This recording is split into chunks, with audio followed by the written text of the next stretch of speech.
From just the simple action of grinding black beans, I can use that powder to make a nutritious black bean recipe that has been passed down in my family from my grandmother's generation. It is so yummy and super delicious, and I want to share this recipe with you today. Before we begin, I wish you the gift of good health and a happy day ahead. My grandma just gave me a pretty big bag of black beans she picked up at the supermarket today. Black beans have always been a favorite of mine because they are just so incredibly nutritious. Usually, raw beans contain phytic acid, which is why we often feel bloated or deal with indigestion after eating them. It is actually the beans' natural way of protecting themselves from being eaten by animals. And unfortunately, that applies to us humans too. Before cooking, I have a little trick to make them easier to digest while saving you time and money on gas. I like to soak the beans for a few hours and add a tablespoon of white vinegar. The vinegar helps break down those tough compounds and neutralizes the phytic acid, so you won't have to worry about feeling bloated later. I always skim off any beans that float to the top and throw them away. That's usually a sign that they're hollow inside, maybe because insects got to them or for some other reason. After soaking the beans for a few hours, they have puffed up quite a bit and look so lovely. I am going to grind these black beans into powder later, but I have to be really careful to heat treat them thoroughly. Raw beans contain lectins, which can actually be toxic. To stay safe, I am going to give them a really good roast to make sure every bit of that lectin is neutralized. I start by roasting them over high heat to get rid of all that extra moisture. After that, I turn the heat down low to make sure the beans don't burn. You just keep roasting until that beautiful nutty aroma fills the whole kitchen and you hear them occasionally popping like popcorn. I just got this new blender and it has been great so far. I am going to put it to the test right now and see if it can actually handle these beans.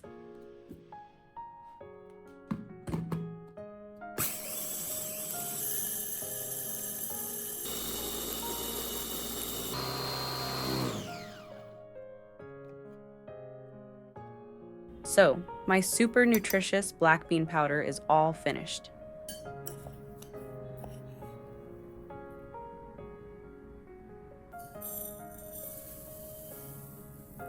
The next thing I need is some black sesame powder to go with it. I am going to process the black sesame seeds the same way I did with the black beans.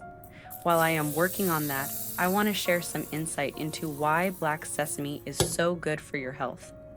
Black sesame seeds are packed with both macro minerals and trace minerals. Getting enough of these is huge for your heart, especially when it comes to keeping your blood pressure under control. One of the coolest things about these seeds is how they handle oxidative stress.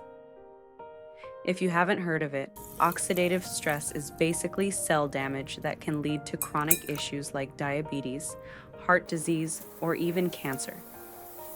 Black sesame seeds are full of antioxidants that step in to prevent or slow down that damage. There was actually a study where 30 people took about 2.5 grams of black sesame every day for 4 weeks. By the end, they saw a significant drop in their systolic blood pressure and a decrease in biological markers for cell damage.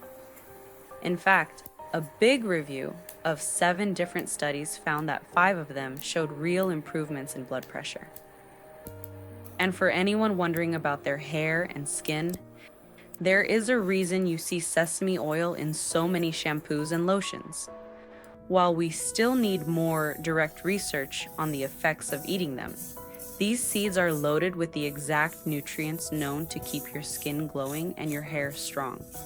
It is a simple, natural way to look and feel better from the inside out.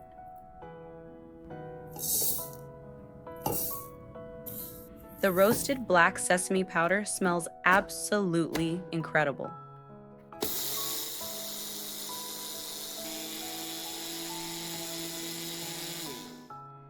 I'm going to mix the powders together using a simple 1-to-1 ratio.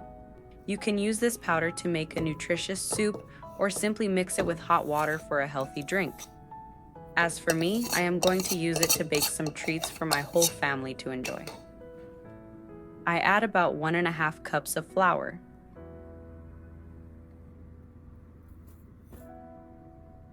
And half a cup of sugar. But you know, sugar is bad for your health, so feel free to leave it out if you prefer.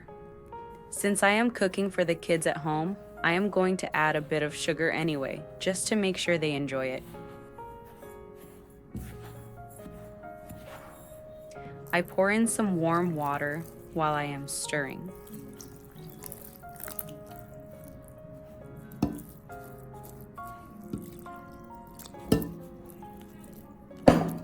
This is exactly the right texture I am looking for.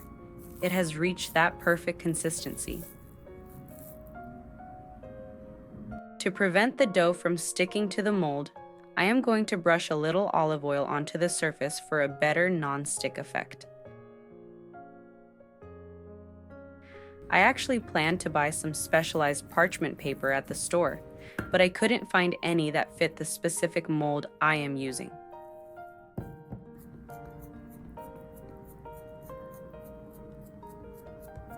The cake actually looks pretty delicious even before steaming. I am going to steam it for 15 minutes to make sure the powder is fully cooked.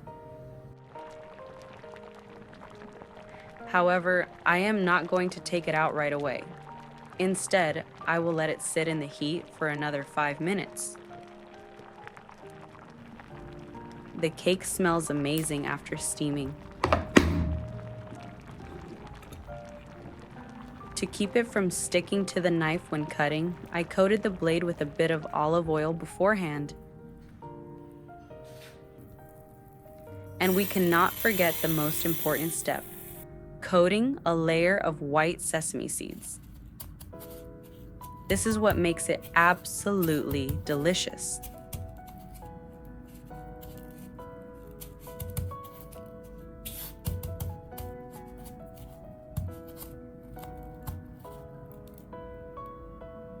I am so glad you have watched almost to the end of the video.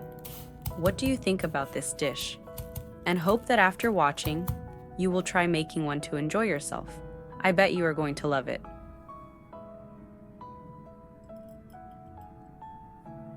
The best part is that you won't feel bloated at all like when eating regular black beans. I also have another great video right here on the corner of the screen. Make sure to check it out.